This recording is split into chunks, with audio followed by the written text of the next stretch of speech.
We've just spent an hour with Miss Emma Sayle, who's the founder of Killing Kittens here in London. It is an elite casual dating organization. Mm-hmm. What'd you think of her?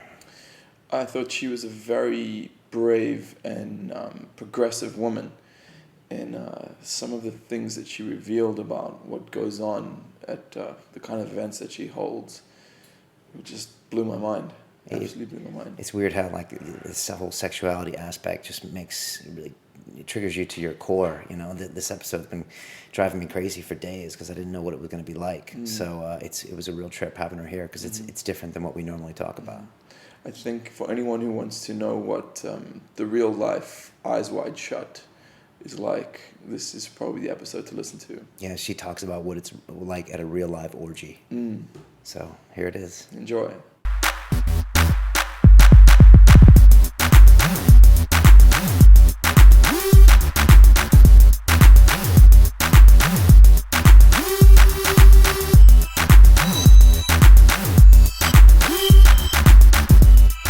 This is London Real. I'm Brian Rose. This is Nick Gabriel. And joining us today is Miss Emma Sayle, who is the founder of Killing Kittens, which provides a safe environment for people to explore their fantasies and sexual desires. And just shag.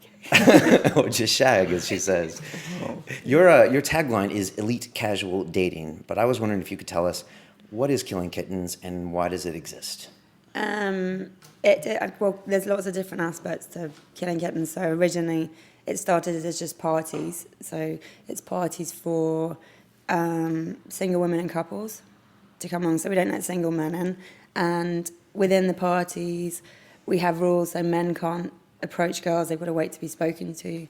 And sort of anything goes. So they kind of tend to turn into sort of orgies. And there's a lot of girls on girls. So girls exploring with other girls. There's loads of different aspects. You get some couples coming along because the girl in the couple wants to try things with another girl, or you get couples wanting to do the whole threesome thing, or just sort of a big group thing, or there are some people that just come and watch. It's all different. So those are the parties, and then on top of that, we've got the big website where we've got 26,000 members, and on there, that's more like a social networking site. So people all over the world, and you can search and browse on there for other members, and then you can message them and then meet up and have your own little parties and little hookups. So it's kind of there's a dating element of it, but on the website we do let single men in. So a third of our members online are single men. So there are actually a lot of single men and a lot of single women meeting online and going off and,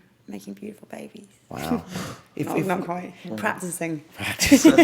If I was to walk into one of those parties at like 9 o'clock and then at like midnight, like what would I see at those two different time intervals? Well, 9 o'clock you'd walk in and think you're in a very smart sort of cocktail party with everyone wears masks. Okay. And everyone's chatting and you'll think, oh, this is a really nice, attractive group of people and really chatty. And then if you walked in at midnight, you'd probably get about a third of those people still standing around chatting, and then you'd see the naked person walk through. And it's only if you go back into sort of the back areas of the parties that you see the playrooms and depends what the venue is. Why did you start Killing Kittens? What did you feel like there was a need for something like this, or? It was, to start with, I did it kind of as not a bit of a joke, but it was sort of, I did it to piss some people off that owed me some money, that organised some parties. And I was sort of drunk in Ibiza at a wedding, and it was quite a wild wedding. And my background was PR, and a lot of my clients had been, when I went freelance, had been in the adult world. And what I saw was that it was all run by men, and quite sleazy men, sort of claiming, a lot of them were claiming to be female friendly and doing it, for female empowerment and pleasure, and it's like bollocks. And I just didn't like that, and as I said, some people owed me money, and then I was on holiday at this wedding, and I was just sort of I can't be asked to represent people anymore, and I want to do my own thing, and it was all quite tongue-in-cheek, so the rules were kind of the rules of Fight Club, so we had, rules at the parties, the mask, like an Eyes Wide Shut, and then even the name came off, a friend was reading a script that had something to do with Killing Kittens, and we were talking about what it meant that every time a female masturbates, God kills a kitten. It's kind of a cyber slang expression. So I'm a bit of a numbers geek, quite OCD on numbers and stuff. And the 2Ks, I like the 2Ks, and K is a very powerful letter. And In what way?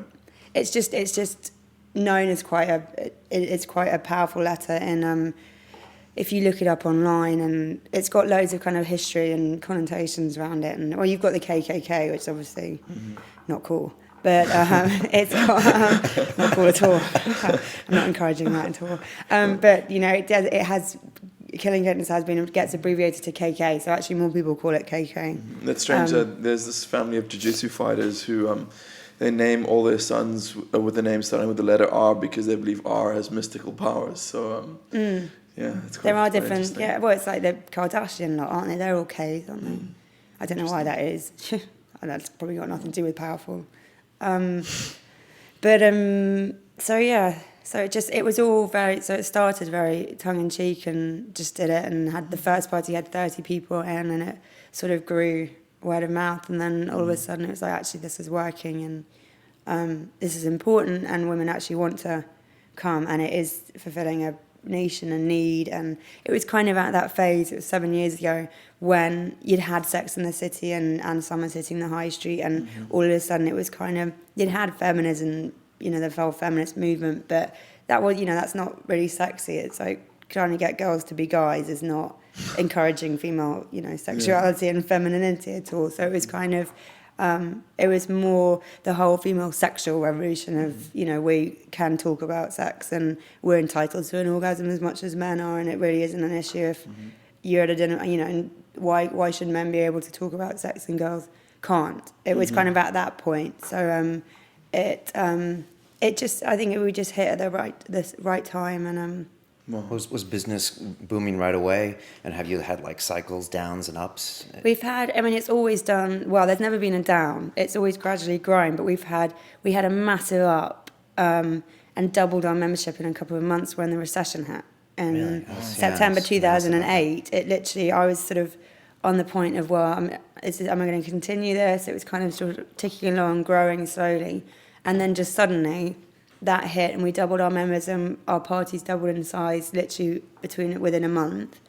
Because it's ultimately people wanting to relieve stress. Well, it's just an escapism, and it's just, you know, people, it was one thing, and it's not hugely expensive to go to the parties and No, stuff. your price points are quite low. And can you explain that? Or roughly how much it is and why you choose that point? We do, well, it's either 100, depends where the party is, but they range from £100 a couple to £150 a couple, or £50 for single girls, up to about £80 for single girls. It's just, I'd rather, but then we do some one-off parties where, you know, it's £500 a couple, and we do that. We like invite only select couples or select girls to that. So I mean, the price point is just, it's more, I want it to be accessible. Okay.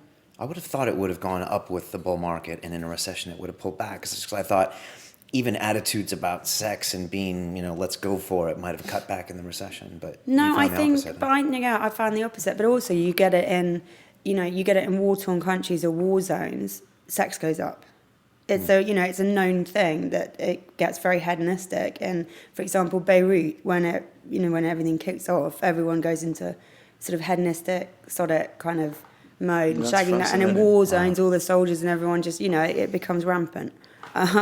So I think stress actually, it can down people's sex drive and stuff in the workplace. But I think the whole escapism and just wanting to get away from sort of the stress of life is what they can come and do, and it is a kind of fantasy world. Well, Brian, doesn't alcohol consumption increase during times of recession as well? I think all the sin is alcohol and tobacco and even drug use goes up. So I guess everything goes up. That would kind of make sense. Wow.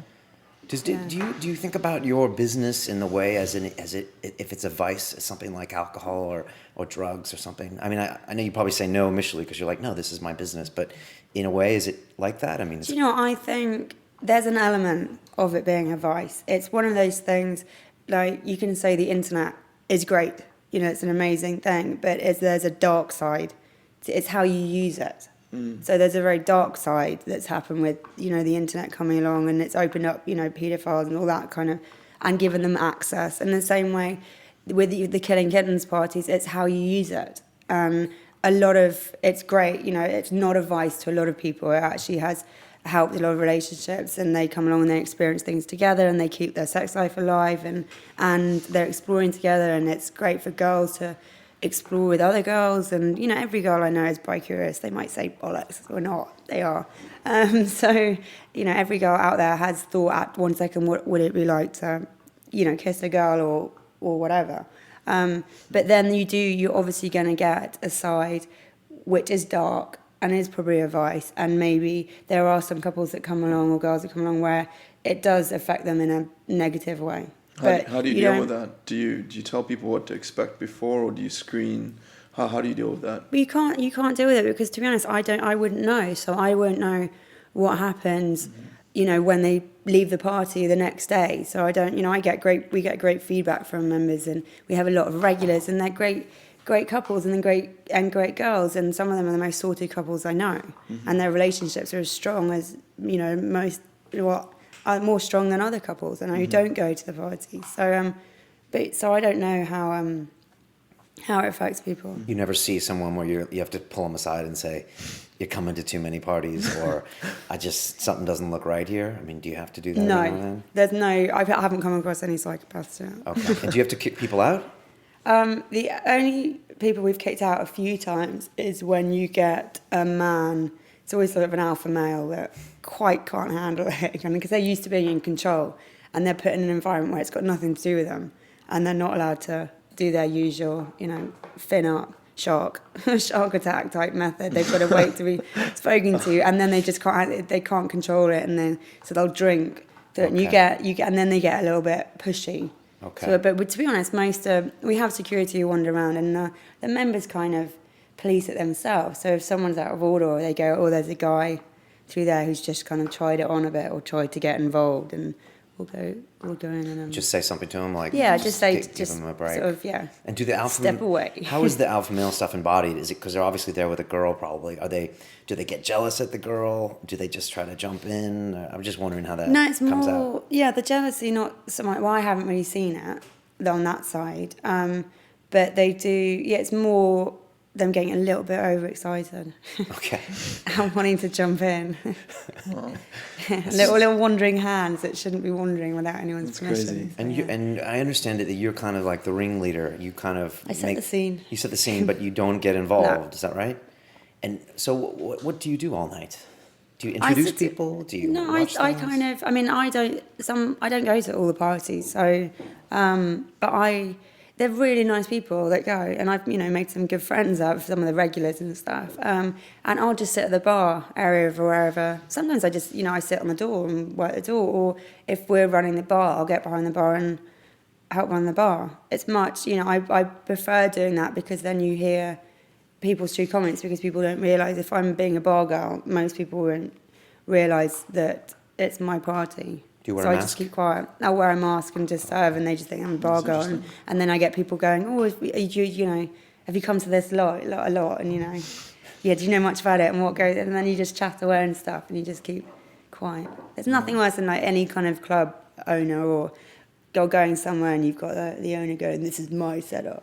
I'm the big dog." You know, so you want to let it bollocks. happen organically. So I just keep quiet and just let it. And you know, they're all chatty, and then you get the regulars who are really confident, and they'll chat to people that come, you know, nervous first timers, and they just, you know, they're intelligent people. They kind of get it going themselves. Yeah, I went to a couple of your parties and they just blew my mind. What were they like, Nick? Come on, tell us. I mean, I used to think of myself as a reasonably sexually liberated guy, and I just think I wasn't at that point where I could process it. You know, like it actually at some points it made me. I mean, I didn't have sex with anyone there, but I was like right next to it, and made me quite uncomfortable. And I know that's the limits of my own sexual understanding. Oh yeah, completely.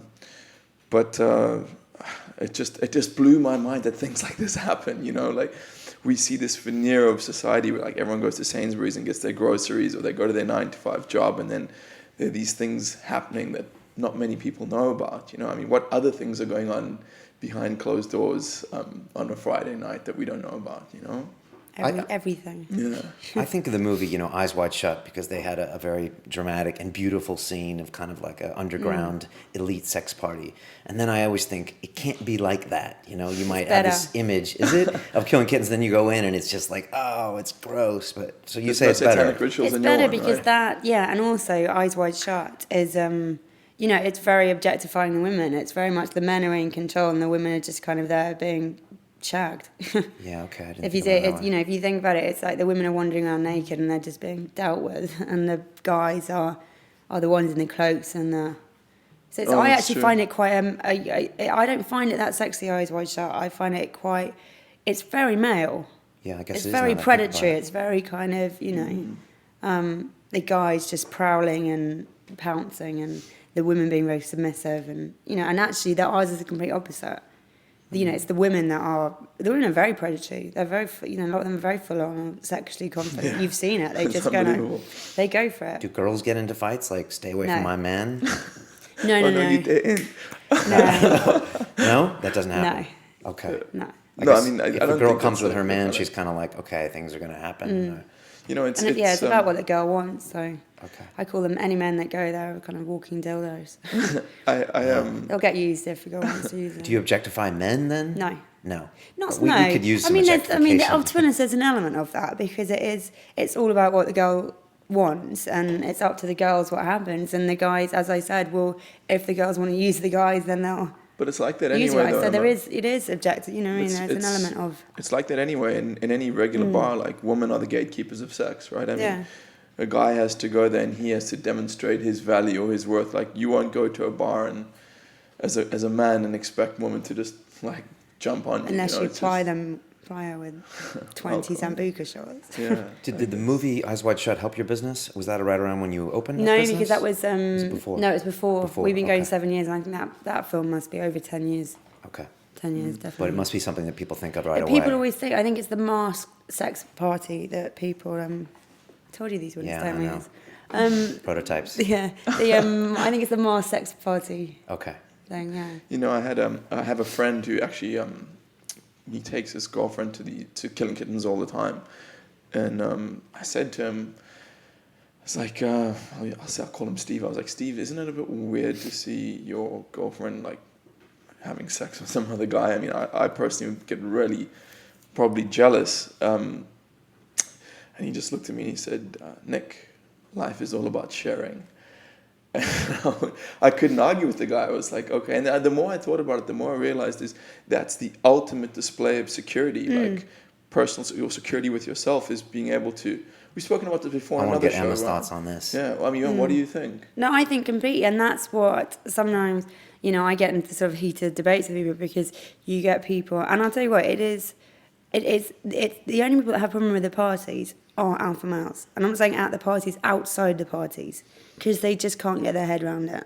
Outside the parties. Outside the parties, and they're the ones that will be like, it's wrong, it's dark, it's twisted. It's like the only couples that are going to go are ones that are in screwed up relationships. That it's the ultimate. And I turn around and go, actually, it's the opposite. A lot of the time, these are the most secure in love couples I've ever come across. That's and interesting. what they're doing is they're exploring together, and there's no threat, and they're completely secure. They're secure in themselves.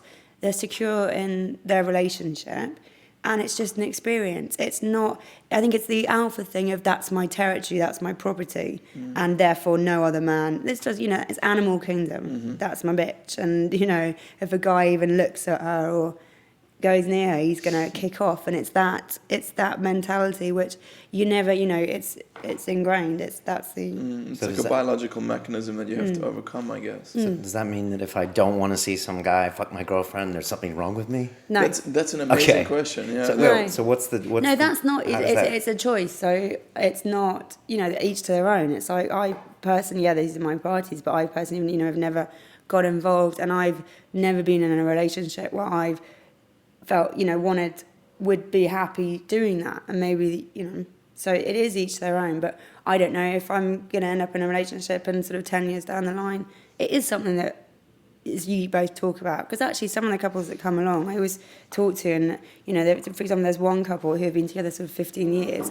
and she'd only sort of slept with one person before him, and they were chatting, and she just said, I've got to the point where, I don't want to cheat on you, but I don't want to die having, and it was kind of, she was getting bored, and it was kind of, and he was probably getting bored too. Yeah, and it was like, well, let's go to one of these parties. We'll go and watch the first one. We won't get involved in the first one. We'll just see what it's like, and then we'll decide. And they said this was sort of 4 years ago. The whole thing is complete. They are now, probably, if I had to pick a couple, and they've become very good friends of mine, they're the most sorted couple I know. And they just are so together, so in love. And actually what it did, they haven't got involved, and they still haven't, still hasn't slept with anyone else, but she's just gone, and they've just come along and seen it all and done it together and wandered around, and they've slept with each other, in some of the rooms with, people around, and they said it's really exciting, and what it's done is put the spark back in them, and she's realised that actually she doesn't want to sleep with anyone else. Talk to me, Brian. No, that's big. I think if you look at it that way as an alternative to cheating, then anyone would have to say, well, yeah. I mean, if you could take the time when your wife comes home and says, I just slept with the plumber, and then you can rewind a day, and she says, would you like to go to this party? Because if we do this won't happen. And I think any guy would say, yeah, maybe I'll just have to get outside my head and explore this. It makes sense. Yeah, because people, shagging around behind, cheating, there's always a reason for the cheating, and most of the time it's the effort goes and it becomes stale, and that's when the mind starts to wander. You've got to keep it real, and you don't it's not a thing of right, you have to go as a couple. The only way you can spice it up is to go to these parties. But I think there are too many couples, and I've done it and seen friends couples, and you just think if they just made an effort, if you just go and do date night once a week, if you just sort of you can spice things up. But everyone just gets in this kind of pattern of boredom. Right. And that's when a lot of the time you get people, going off and cheating. You said most women you think are bi-curious in a way, and I have to agree with you. But do you think most men are bi-curious in a way? And but it's scientific. Why is that a difference? There's a scientific, this is scientific fact, there's a sexual scale between 1 and 7. And 7, so 1 is completely straight, 7 is completely gay. And men very much fall either around the 1 or around the 7. So you're kind of not in the middle. All women fall between 3, 4, 5. So women are much more tactile, much more touchy-feely. Women will actually check out girls faster than boys will check out girls. Wow. Yeah. My 2 ex-boyfriends, both of them I had competitions with. We'd have a competition as we walked down the street to see who could clock the birds first. And you were cool with that because you were cool. Yeah, because it's any girl that goes, we don't, stop looking at that girl, whatever. It's lying at her ass when if she turns around and says that she's been clocking that girl, and not necessarily in a sexual way, but women are. It's all aesthetics. Women were put on this. The whole sexual thing about women. Women look good naked. Men don't look good naked, really. Agreed. A penis is not a particular except for Matthew McConaughey. He looks great naked. Except for Michael Fassbender. And Michael Fassbender, he looks great naked. Anyways. So that women were put on to evoke desire. Women have always danced since the beginning of time, and provocatively, and that's how women operate. And there is that. So for the bi-curious thing, women are scientifically sexually set up to Where did you hear that? From the there's the big Kinsey Institute in the States, which is the Global Sex Institute. I've heard similar things before. Yeah. Yeah, no. I mean, it makes sense from all my non-analytic data, and it's true. Women do check other women out all the time, not necessarily in a sexual way, but they're trying to notice. Although I have been told before that men are excited visually and women are excited in an auditory way. Is that true? Yeah. It is true. Yeah. Can you explain that? So I did this thing for Channel 4 Science. It was about the truth about female desire, and they had some of the directors from the Kinsey Institute over, and it's one of the things is they did, and there were experiments and stuff, is that women are very connected down there and up here, which is why emotionally men aren't. You can very much, your brain is separate from down there, whereas women, we're all connected. So if we're emotional in any ways, it affects down there. So that's why, for example, men can have one night stands a lot easier than women can, because women have that emotional attachment to it. You can't just walk away a lot of girls can't walk away the next day and not feel a bit used, whereas men, it's like sex is sex. It's just, they've just gone and... I kind of beg to differ on that point. I think a lot more men get attached to women than you might believe after sex. And something I've found in my own group of friends is after breakups and stuff, it's usually the guy who's more fucked up than the woman. Like, it's the guy who's breakups, I'm talking about one night stand. As in, men can go out and just have one night stands with no emotional attachment a lot easier than girls go out and have one night stands. I guess so, which is why men, do it more. It's just they're just getting their end away. Oh, that makes sense. Because they don't have, but women have the brain is very much. It's the biggest sexual organ.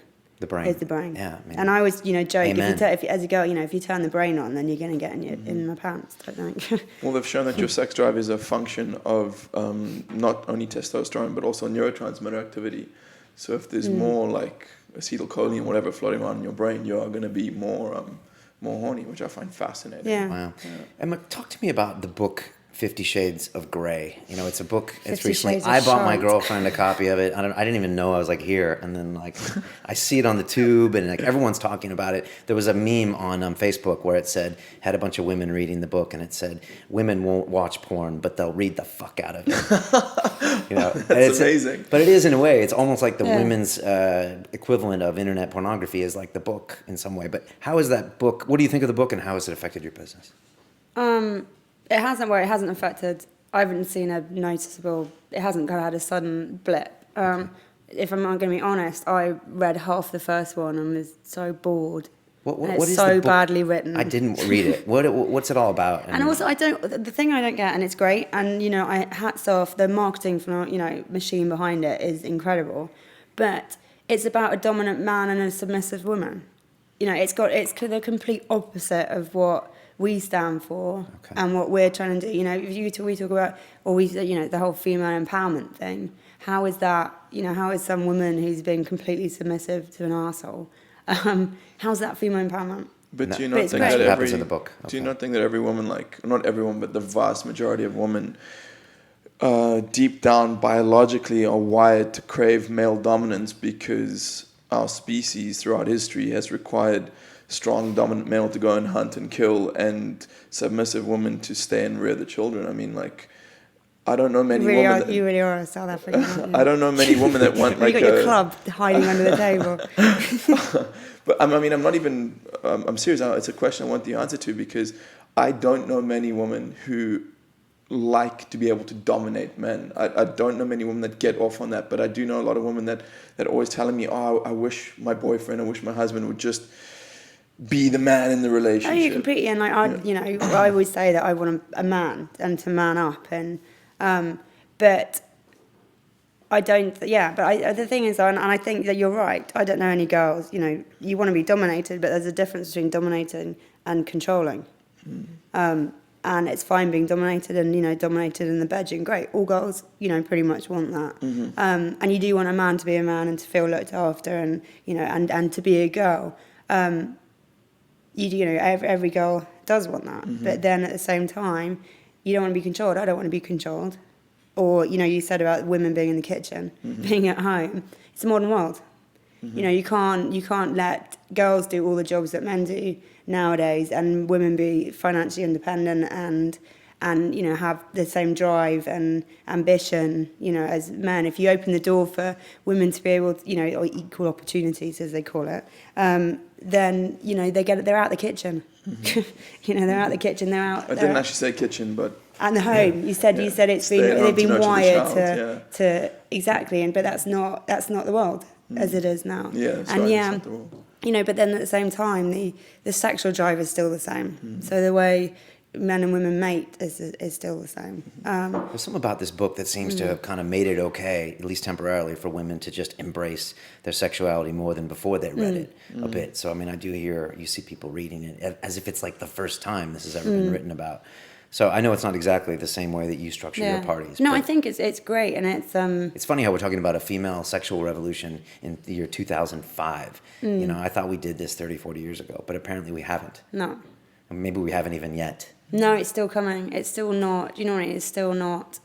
A woman will still get judged for going out and having one night stands, and you know it's still it's okay for men to sleep around. It's not okay for women to sleep around. It still isn't. You know, society still judges, and you know you can't as a girl go. You know, you would with your girlfriends, but I don't think any girls I know would be really open going, oh, I shagged this guy last night. Even with girlfriends. You know, with girlfriends, Okay, yeah. fine. But But not still, with even with girlfriends, it'd have to be a very close group of girlfriends because there's still this stigma of, oh, I don't want anyone thinking I'm a slut. It's like guys don't, you know, do that. They're like the man if they've gone out and, you know, shagged around. So it's still happening. We're still not there yet at all on that equal level. And, you know, a lot of guys out there as well don't want to. They will judge a girl if they hear that girl, you know, sleeps around. They won't want to, you know, they won't want to go near her, and they still, you know, there's that judgment. Yeah, sex is such a fascinating thing. There's so much judgment around it, man. Yeah, I mean, I was curious, that's why I was going to ask what you thought of like Freud's reasoning, which is like all our motivations are sexually related. Do you think that's true? Yeah. Really? Wow. Everything? I think you go back to, I would say that, you know, it's the laws of jungle and it's back to basics. And as you said, it is, you know, very much, and nothing's changed on the sexual drives and the girl wanting the guy to be dominant and be the man. That's still there. But they don't come to your parties for that per se. No, the parties are a release. They're a release. They're you know, exploring. They're not. It's not a, you know, it's a very unrealistic world. The parties. It's not a case of that. It's a one-off experience. Where yeah, we get regulars who come twice a month, or once a month, but it's not the normal world. It's like which bars and places do you go? And personally, if I go out to bars and clubs and stuff, I will never be the one that goes and talks to guys out the blue. But that's what we do at the party. I will wait for a guy to come and talk to me because I'm a wimp. You know, so the real world is like that, and actually women want that. Women want the guy to take control and be the one that asks out. I don't think I've ever asked a man out in my life. I'm terrified. Amazes to me is how confused your average male is when it comes to female interaction. Yeah. And I have by no means solved the puzzle, but your average guy listening to this right now is like, a lot of things you're talking about, or even it's such a hard thing for men to get their heads around. Yeah, the average guy is literally starved of sex, like literally starved. And yeah, you're right. I mean, why is that, Emma? A man being starved. Because the sexual marketplace is cruel. I mean, women want the alpha male, and men want the woman with a certain hip to waist ratio. Yeah, that's what it is. Do women want the alpha male? Yeah. Of course they do. Okay. But the thing is, I always joke, you know, I'm an alpha female and you want the alpha male, but a lot of the time what comes with an alpha male is the insecure controlling. Okay. I always joke going, find me a secure alpha male. Have you noticed that most alpha males seem to be reasonably insecure and controlling? It's the controlling bit. It's they have opinions on everything, which is fine, but it's not so much that. It's kind of, they know nothing about certain things, and yet they will not hesitate to tell you, this is how you should be running your business. This is what you should be doing. This is why you're a control freak, Brian. It's all starting to make sense now. And you're I don't try and interfere in your business, kind of thing. I think that removes your alpha status if you're not secure enough and you're trying to control people. Doesn't that, by definition, make you non-alpha anymore? I had this thought the other day that, if you look at brainwave activity, right, like the alpha brainwave state is when you're the calmest. You know, like Buddhist monks are always in alpha, right? And I think that is what the ultimate alpha male is the guy who's just calm and relaxed and can take anything that comes, instead of trying to be like, this is how it has to be, and like control every situation. Do you know what I mean? When a girl like says something to him and he's just cool, you know, like, whereas the average guy will be like, get all butthurt and offended. The alpha male will just be like, whatever. And that shows, right? Yeah. And it's egos as well. You know, you're governed by your ego or yourself. And the self it's internalized, so you're happy in you and you're secure. And anyone that's governed by an ego, it's very external, and it's all about what other people think, and trying to be, you know. And you get, so I think with the alpha males, if you get one that, as you said, is secure, and so they're just governed by themselves, they're happy who they are, and like your friend sounds like it, who's like, the whole sharing thing. We had someone comment on our Facebook, and I thought I'd just bring it up. And they said that they thought that some people run away from their own self-realization by going toward their sexuality, and actually they're kind of define their sexual persona as being separate from themselves. And do you think that that's true, or do you see that in your parties where people almost not, maybe it's even sex addiction, I don't know, but they're actually just running away from dealing with their own selves? That's a good question. I don't know, but as I said earlier when you asked me about the vices, it's, everyone's there for different reasons, and there may well be people who are escaping from themselves and stuff, but then there's a lot that just want experiences. Life's about experiences. Mm-hmm. It's like, why does someone go to the desert and do an ultra marathon? Is that them escaping? Is that them running away from something? A lot of people want experiences and extreme experiences, and stop judging. and to live. This is more of your mantra. Just let these people do what they want to do. That's what I always say. It's like, you get some people really heated. It's wrong, blah, blah, and I'm like, why are you so angry? People, right? Why are you so angry? It's not, you know what I mean? It's not affecting your life. Are those the same people sneaking into your parties behind the mask? Or? No, we don't. And it's saying, well, it's wrong. And I'm like, well, A, you've never been to one, so you'd have absolutely no idea what goes on. And B, no one's getting hurt. So if no one's getting hurt, why, who am I or you or anyone to, judge what people... I always ask the question, why does it bother you so much? That's always a good question. You always get me with that, you dickhead. Yeah. Why are you so angry about it? We had a pickup artist on the show sitting in your seat like about 6 months ago, and he talked about, the way he picks women up on the street, and we had violent reactions from men and women, and I just wanted to ask, like, why does that bother you so much? Probably because they're not getting laid, dude. I don't think it's that simple. And actually, a lot of the Indian girls that have a problem with it, and they like judge me and they like look me up and down or whatever when you're out, and you just think, oh, you're not getting laid or you're in an unhappy relationship. Normally I'm right. What's your reception like in London? I mean, what do people think of you when you meet? Not that you care, but what do people think of Emma Sayle? Well, I've heard some interesting stories. I've heard lot of shit thrown around about me. So a lot of people think I'm some nymphomaniac, dominatrix. Can you imagine the social pressure she must be under just from people getting the wrong idea? I know completely. It is a strange disconnect that you don't participate. I mean, we breezed over it, but it is. People will be like, you've seen it so many times. People will think you lie, bitch. I think it's very I think you're telling the truth. Yeah, I think it's smart too. What's that? Don't get high on your own supply. Well, it's true. Exactly. Tony Montana. Yeah, no, it's true. A lot of drug dealers, whatever, don't do drugs. No, I mean, it's business, and someone needs to keep the knickers on, and how can you run a business if your tits up in the middle of it? Mm-hmm. And personally, it's not my thing at all. It's then very easy to see what works and what doesn't work without it being clouded, because sex is such a big thing, and I think that's one of the problems I had with when I was doing PR for loads of people in the adult world. It was a lot of old sleazy guys who it was very much, they were doing it to get off, for their own sexuality and their own drives and their own, and it's the same. I'm not a big porn fan. I mean, if people want to watch porn they can, but I don't find it particularly sexy, because when you look at porn films you normally get some really ugly dude pounding some fake looking bird who does not look like she's enjoying it at all, in bright light. And to a girl, that doesn't, to a guy, sex is sex. It's the actual, to a girl, to be turned on as a girl, it's the touch, the feel, the smell, the ambience. It's the mood setting that turns a girl on. So, if you got a porn film that had all that right, and a good looking guy, then it might be quite cool. What if you had to sum it up in one sentence or a short soundbite? What does sex mean to you, Emma? Well, it depends what mood I'm in. So, I mean, that's the thing. To me personally, you can be in a mood where it's just a release and fun and sort of more lust. But then you have it, when you're actually going out with someone and you're in love with someone, then it's an amazing intimate experience. So it kind of, sex to me it's the most natural thing out there. It's the most natural thing two human beings can do is have sex. It's in the animal kingdom. So what's the problem with that?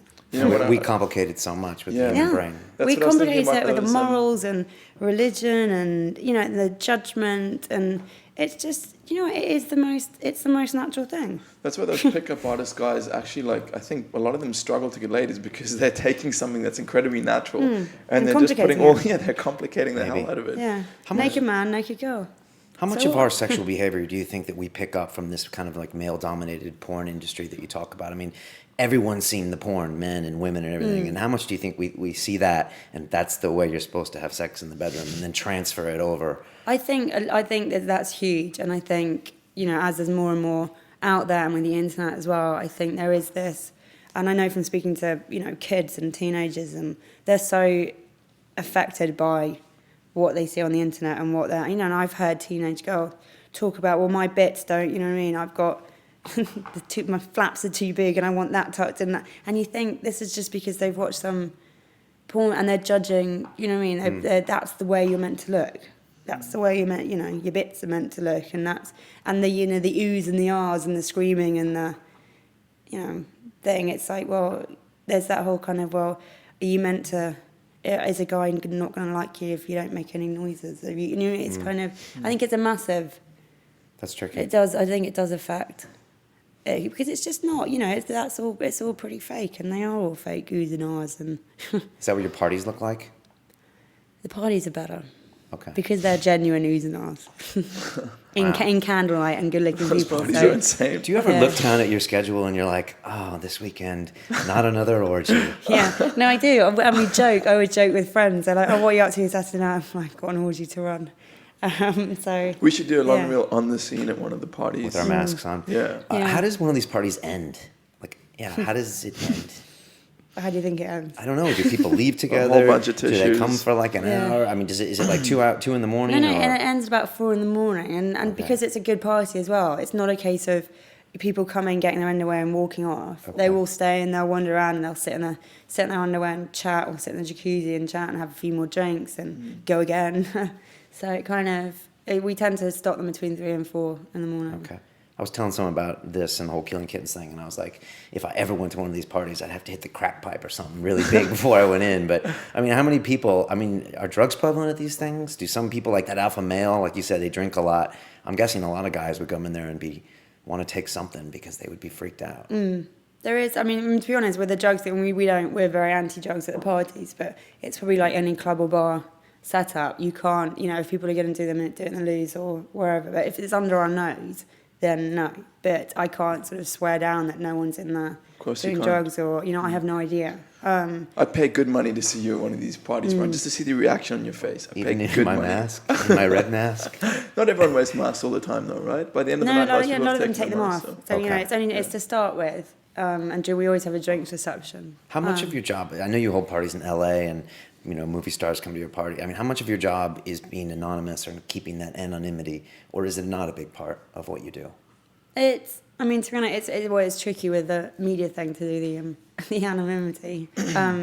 But I like, as I said before, I like kind of sipping into a party and just kind of sitting around and chatting to people and sort of just watching. But I mean, like not saying about like guests that are going to come. Oh, that kind of anonymous. Keeping them anonymous.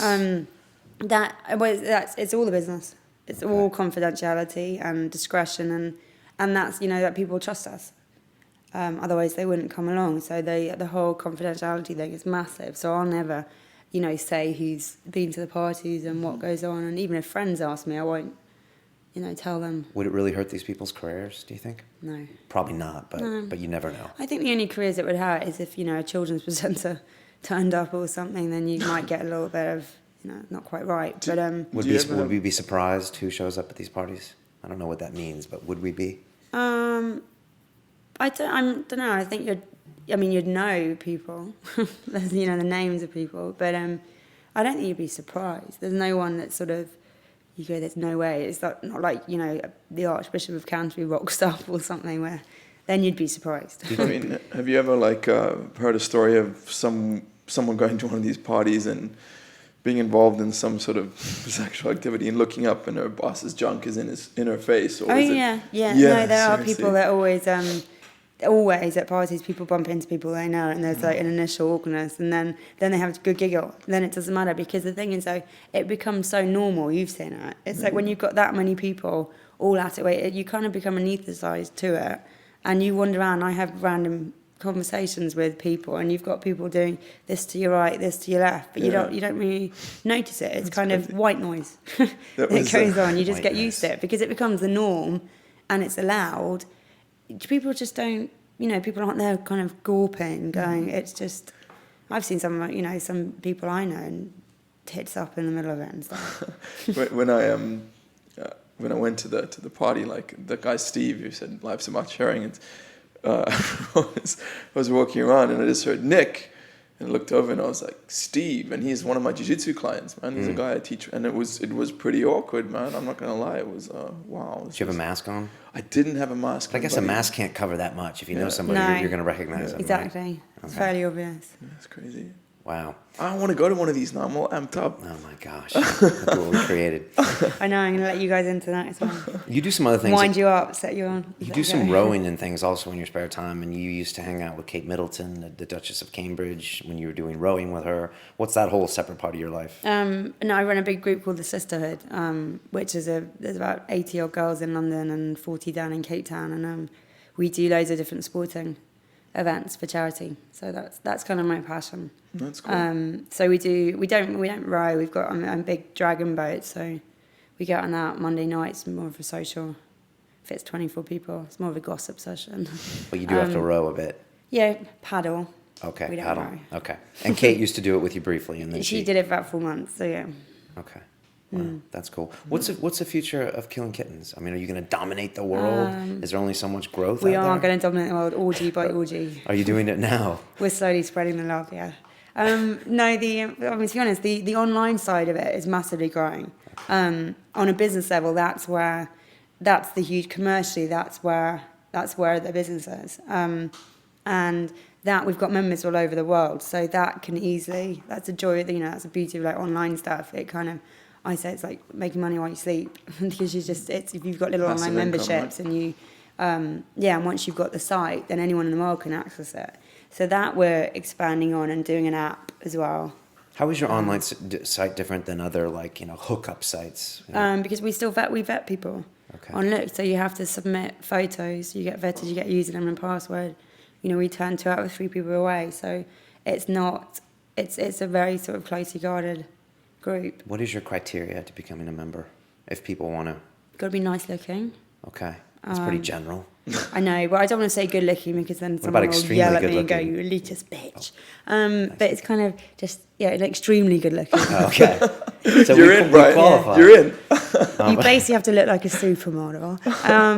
No, just attractive people, age. It was 18 to 45, but we're putting it up to 55 because the thing is you get a lot of good-looking guys in their 50s who are actually a lot better looking than a lot of guys in their 20s. So Daniel it's Craig. kind of Me. I'm not a big fan of Daniel Craig. It's his lips. He's like that the whole Really? time. The hair is a little short. He's getting a little older. It's getting old school. I like like Roger Moore. He was one. Yeah, he was my favorite as well. I wasn't on 7 on the scale when I used to watch Roger Sean Moore. Connery. And Sean Connery. He was old school. They just Daniel Craig doesn't quite have it. He's a bit too. He's like Bourne. What He's about it's more Mike? Bourne trilogy stuff. What about Michael Fassbender? What, is he a member?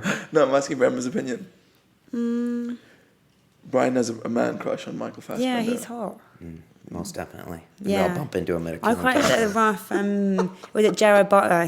I'm a big fan of hers. Okay. I quite Why? like I don't know. I just quite like the rough sort of man, Okay. He's rough. as opposed to the Daniel Craig. I work out 5 hours a day and He's pretty manicured, right? yeah, don't eat carbs and So- manicured. I want a man to be a man. So with membership, they send you a picture. Do you have to meet them? And what other women qualifications as well? No, we don't have to meet them. No, it's the same with women. They submit photos. They fill in the form online with your age and what you do and stuff. And then it's like a yay or an A. And then once it's a yay, they'll get a username and a password, and that then gets them access into the community section and the forums, and they can search and browse and chat. Have you had to ban people? We've given there's a few people on final warnings for being a little bit too predatory on the website. Predatory, I love it. Wow. And then you get the odd person that thinks by submitting a photo of their erect penis that they're going to get membership. Does that ever work? No.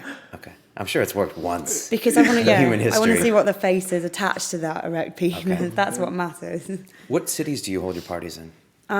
We've done, well, mainly London, obviously, and but we've done a few out in LA, a couple in New York, we're looking at Miami at the moment. Is the vibe different in New York when you hold parties? New York's quite similar to London.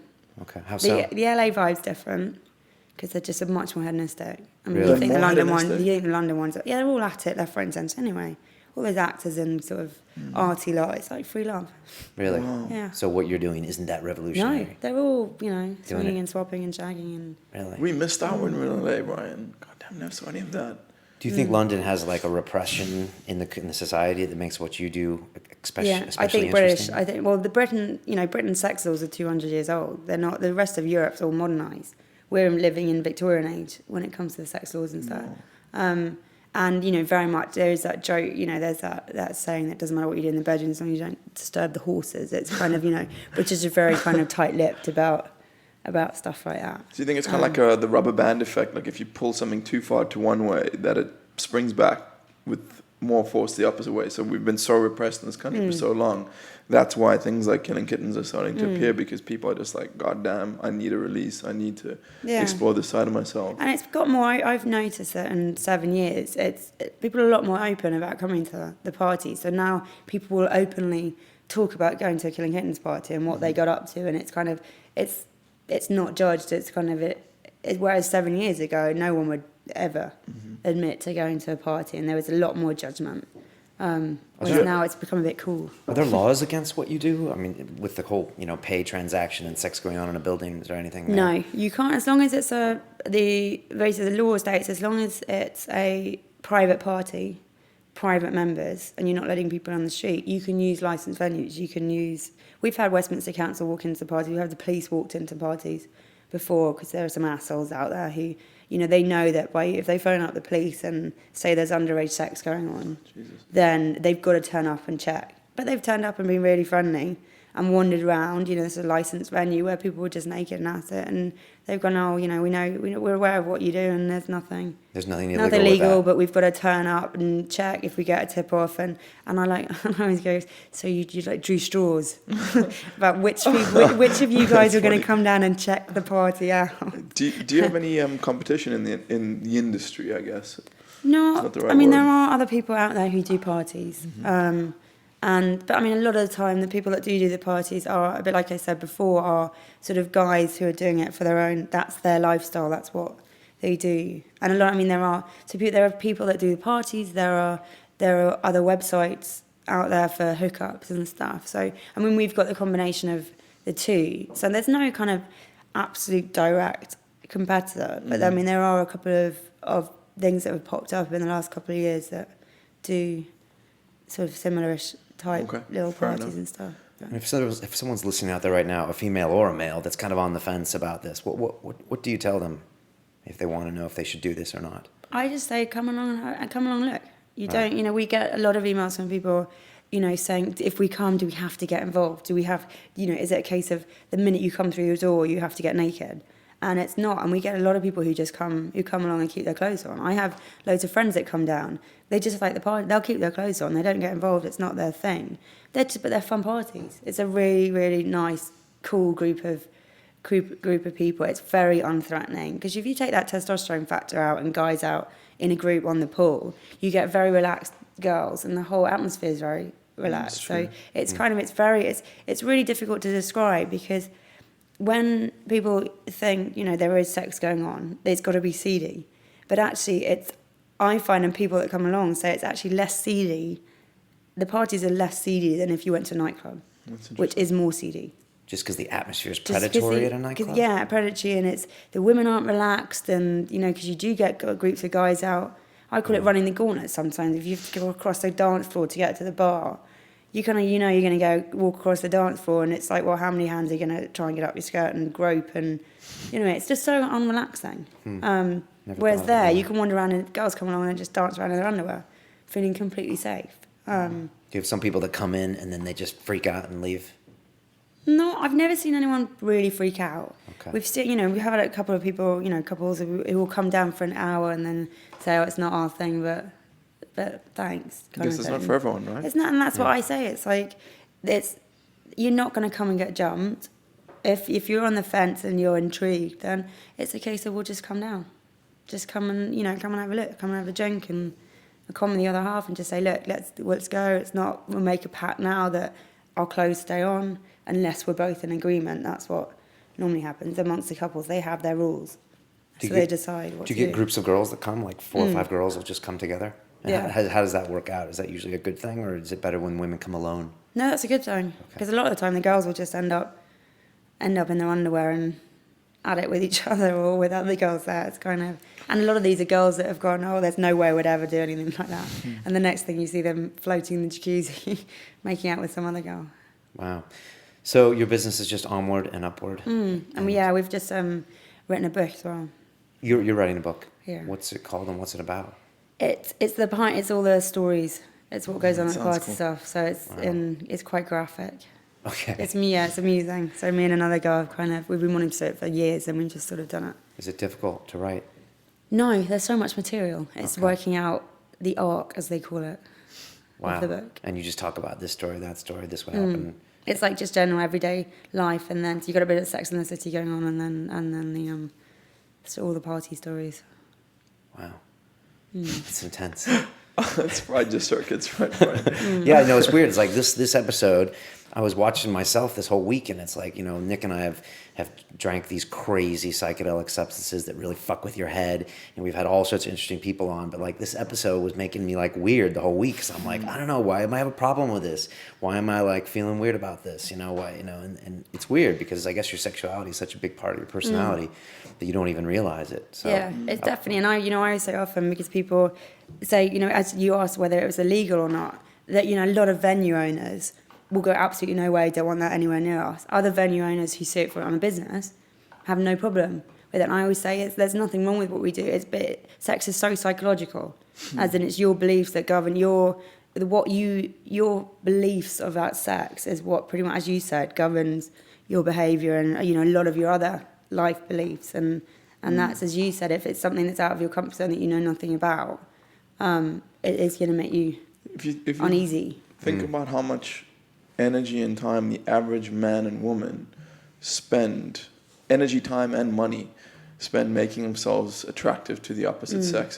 And thinking about sex. Yeah, and thinking about it. And then we all repress it, and it's kind of this thing no one wants to talk about. I mean, I think you're really brave, and I think it's amazing what you're doing. Big up to you, Emma. Thanks, high five. It's weird because like the Americans are usually the Puritans, and that's where I'm from, and we are very Puritan about it. Whereas you think of continental Europeans as being much more open to it. And Europeans are much. I mean, to be honest, half the party people that come are Europeans, as opposed to English. It's obviously European, but are sort of French and German and Spanish, and they're much more open. But in LA, that's a completely different kind of people. Just a shag fest. They're not even Americans out there. No. Fucking Californians. When you said LA, the first thing that pops to mind is Eddie Bravo. Do you know what I mean?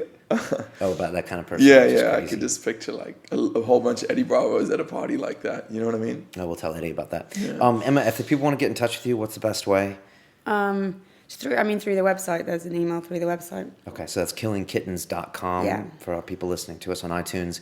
And also there's a Twitter at killing_kittens, I believe. And then you are I'm on Twitter. Emma Sayle, EMSAYLE. Join, and maybe you'll see Nick and I at your next Killing Kittens party. Well, they won't recognise you. They will be in Mars.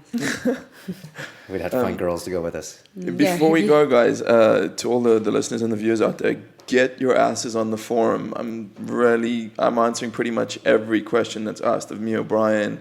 I'm really trying to get this community going. I really appreciate the feedback we've had in the past week from everyone, but I'd really like to see even more active members on that forum. So that's at londonreal.tv/forums. And you can go on there and please contribute. Also, please take 1 minute and give us a review on iTunes. Any review is good. If you think we suck, just tell us. Just write it up there. If you're listening to this, just pause now and go on to iTunes. And finally, we have some people who were inspired by London Real and have started something called Twin Cities Real out in Chicago. In Minnesota. Minnesota. And it's pretty good. I listened to it. No, it is pretty good. Yeah. And we've got that coming in Victoria, British Columbia. We've got actually about 5 others coming around the world. So maybe Emma will start her own Killing Kittens Reel. I'll race you around the world. Could be live broadcast. Where I go, you go. Do it from your boat. Anyways, Emma, thanks so much for coming in. I Yes. didn't know what Thank to you expect, but it was really good It was talking to really you. good. You're very intelligent and very Thank frank. you very much. So. And a complete nymphomaniac. And very And a real. complete info. I've seen her at those parties. No. All right. Anyways, thank you. And until then, It's about the journey. all right, peace. Exactly. Welcome to London. Real question, Rupert. Did you drink ayahuasca with Terence McKenna? No, I didn't actually.